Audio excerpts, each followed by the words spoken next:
అటువంటి మంగళసూత్రం ఏదున్నదో ఆ మంగళసూత్రం పురుషుని యొక్క గండములను దాటిస్తుంది అని. దానికి ఆ శక్తి ఉంటుంది. ఎవరు అలా నమ్మి వేరు ఆరాధన ఉండదు.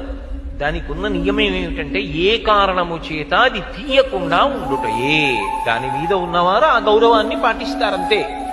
యజ్ఞోపవీతాన్ని పురుషుడు ఎలా తీయడో సువాసిని ఏ కారణానికి మంగళసూత్రాన్ని తీయరు. సంవత్సరంలో దానికి ప్రత్యేకంగా ఒక తిథిని నిర్ణయం చేశారు. ఆ తిథి నాడు మాత్రం ఏం చేస్తారంటే ఎవ్వరూ చూడకుండా మంగళసూత్రానికి ఎక్కడైనా ఇబ్బంది ఉండే అవకాశం ఉన్నదా అన్నది చూసుకోవడానికి ఒక పసుపు తాడు మెడలో వేయించుకుని ఈ సూత్రాన్ని తీసి ఓసారి చూసుకుంటారు. ఎక్కడైనా అకస్మాత్తుగా ఏదైనా ఇబ్బంది ఏర్పడే అవకాశం ఉన్నదా చూసుకుని ఆ తిథి నాడు దానికి ఏమైనా మరమ్మత్తు చేయించవలసి ఉంటే ఇస్తారు. ఒకప్పుడు అంత నమ్మకంతో ఉండేవారు ప్రజలు. నమ్మకమే భగవంతుడు. అన్ని మూఢ విశ్వాసాలు అనడానికి అవకాశం ఉండదు. నమ్మకమే ఈశ్వరుడు అంతే. కాబట్టి చెట్టు మీద ఉంటే బొమ్మ, గూట్లో పెడితే బొమ్మ, నమ్ముకుంటే అమ్మ. మీ విశ్వాసము కాబట్టి ఆ మంగళసూత్రం అనేటటువంటి దానికి అంతటి ప్రాముఖ్యత వచ్చింది.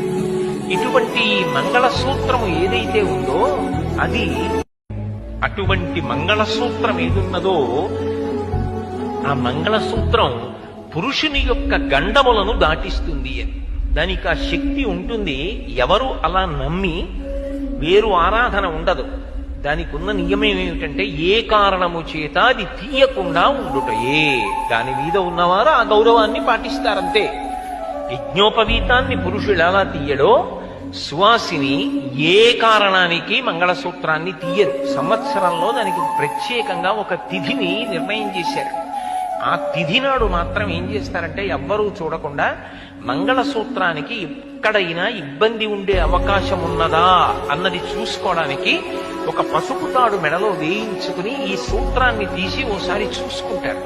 ఎక్కడైనా అకస్మాత్తుగా ఏదైనా ఇబ్బంది ఏర్పడే అవకాశం ఉన్నదా చూసుకుని ఆ తిథి నాడు దానికి ఏమైనా మరమ్మత్తు చేయించవలసి ఉంటే ఇస్తారు.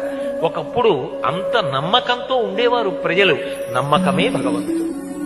అన్ని మూఢ విశ్వాసాలు అనడానికి అవకాశం ఉండదు. నమ్మకమే ఈశ్వరుడు అంతే. కాబట్టి చెట్టు మీద ఉంటే బొమ్మ, గూట్లో పెడితే బొమ్మ, నమ్ముకుంటే అమ్మ. మీ విశ్వాసము కాబట్టి ఆ మంగళసూత్రం అనేటటువంటి దానికి అంతటి ప్రాముఖ్యత వచ్చింది. ఇటువంటి మంగళసూత్రము ఏదైతే ఉందో అది